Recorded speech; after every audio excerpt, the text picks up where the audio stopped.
Ia berseru kepada abdi Allah yang telah datang dari Yehuda, beginilah firman Tuhan, karena engkau telah memberontak terhadap titah Tuhan dan tidak berpegang pada segala perintah yang diperintahkan kepadamu oleh Tuhan, Allahmu, tetapi kembali dan makan roti dan minum air di tempat ini walaupun ia telah berfirman kepadamu, jangan makan roti atau minum air. Maka mayatmu tidak akan masuk ke dalam kubur nenek moyangmu.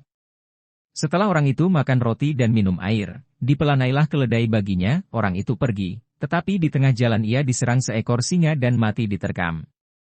Mayatnya tercampak di jalan dan keledai itu berdiri di sampingnya, singa itu pun berdiri di samping mayat itu.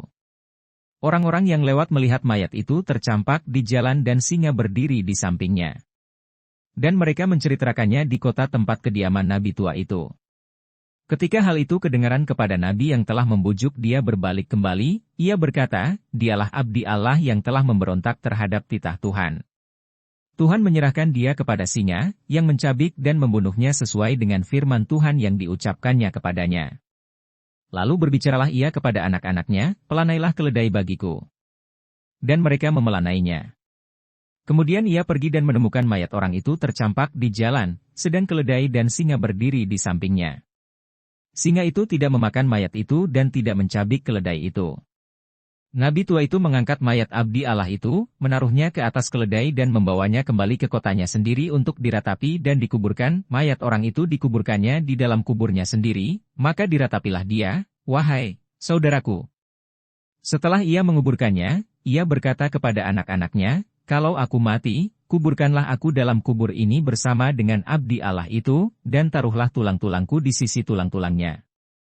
Sebab perkataan yang atas perintah Tuhan telah diserukannya terhadap mezbah yang di Betel itu dan terhadap segala kuil di bukit-bukit pengorbanan yang di kota-kota Samaria akan betul-betul terjadi. Sesudah peristiwa ini pun Yerobeam tidak berbalik dari kelakuannya yang jahat itu, tetapi mengangkat pula imam-imam dari kalangan rakyat untuk bukit-bukit pengorbanan.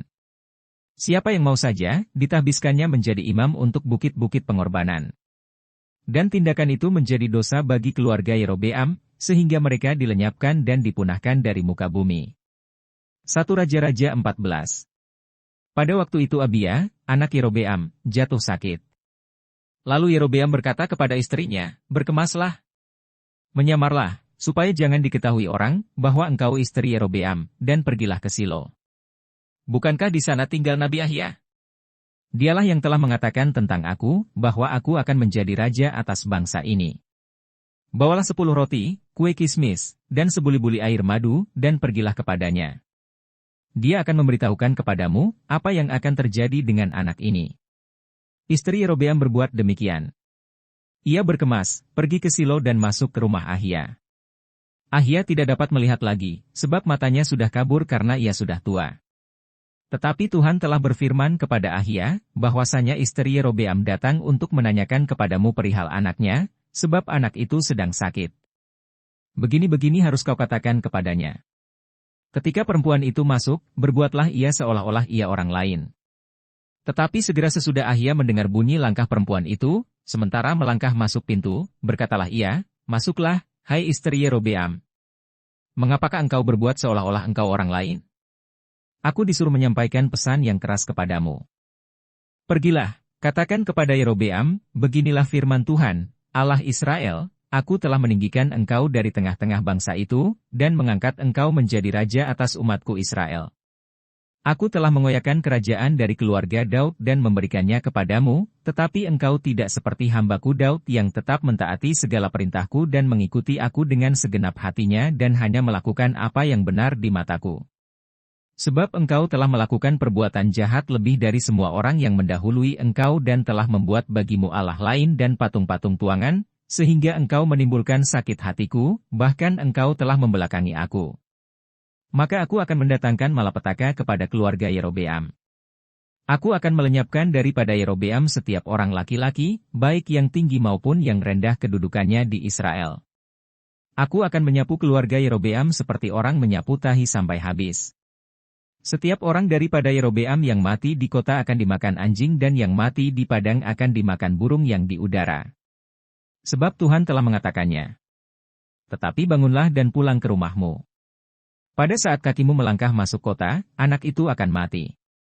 Seluruh Israel akan meratapi dia dan menguburkan dia, sebab hanya dialah daripada keluarga Yerobeam yang akan mendapat kubur, sebab di antara keluarga Yerobeam hanya padanyalah terdapat sesuatu yang baik di mata Tuhan, Allah Israel. Dan Tuhan akan membangkitkan baginya seorang raja atas Israel yang akan melenyapkan keluarga Yerobeam seperti kenyataan sekarang ini. Kemudian Tuhan akan menghajar orang Israel, sehingga tergoyah-goyah seperti gelagah di air dan ia akan menyentakkan mereka daripada tanah yang baik ini yang telah diberikannya kepada nenek moyang mereka, ia akan menyerahkan mereka ke seberang sungai Efrat sana, oleh karena mereka telah membuat tiang-tiang berhala mereka dan dengan demikian menyakiti hati Tuhan. Ia akan lepas tangan terhadap orang Israel oleh karena dosa-dosa yang telah dilakukan Yerobeam dan yang mengakibatkan orang Israel berdosa pula. Sesudah itu bangkitlah istri Yerobeam dan pergi, lalu sampailah ia ke Tirza. Pada saat ia masuk melangkahi ambang pintu rumah, matilah anak itu. Mereka menguburkannya, dan seluruh Israel meratapi dia sesuai dengan firman Tuhan yang diucapkannya dengan perantaraan hambanya, Nabi Ahia. Selebihnya dari riwayat Yerobeam, bagaimana ia berperang dan bagaimana ia memerintah, sesungguhnya semuanya itu tertulis dalam kitab sejarah raja-raja Israel. Lamanya Yerobeam memerintah ada 22 tahun, kemudian ia mendapat perhentian bersama-sama dengan nenek moyangnya. Maka anaknya menjadi raja menggantikan dia. Adapun Rehabeam, anak Salomo, ia memerintah di Yehuda. Rehabeam berumur 41 tahun pada waktu ia menjadi raja, dan 17 tahun lamanya ia memerintah di Yerusalem, kota yang dipilih Tuhan dari antara segala suku Israel untuk membuat namanya tinggal di sana. Nama ibunya ialah Naamah, seorang perempuan Amon. Tetapi orang Yehuda melakukan apa yang jahat di mata Tuhan dan mereka menimbulkan cemburunya dengan dosa yang diperbuat mereka, lebih daripada segala yang dilakukan nenek moyang mereka. Sebab mereka pun juga mendirikan tempat-tempat pengorbanan dan tugu-tugu berhala dan tiang-tiang berhala di atas setiap bukit yang tinggi dan di bawah setiap pohon yang rimbun. Bahkan ada pelacuran bakti di negeri itu. Mereka berlaku sesuai dengan segala perbuatan keji bangsa-bangsa yang telah dihalau Tuhan dari orang Israel. Tetapi pada tahun kelima zaman Raja Rehabeam, majulah Sisak, Raja Mesir, menyerang Yerusalem. Ia merampas barang-barang perbendaharaan rumah Tuhan dan barang-barang perbendaharaan rumah raja, semuanya dirampasnya. Ia merampas juga segala perisai emas yang dibuat Salomo.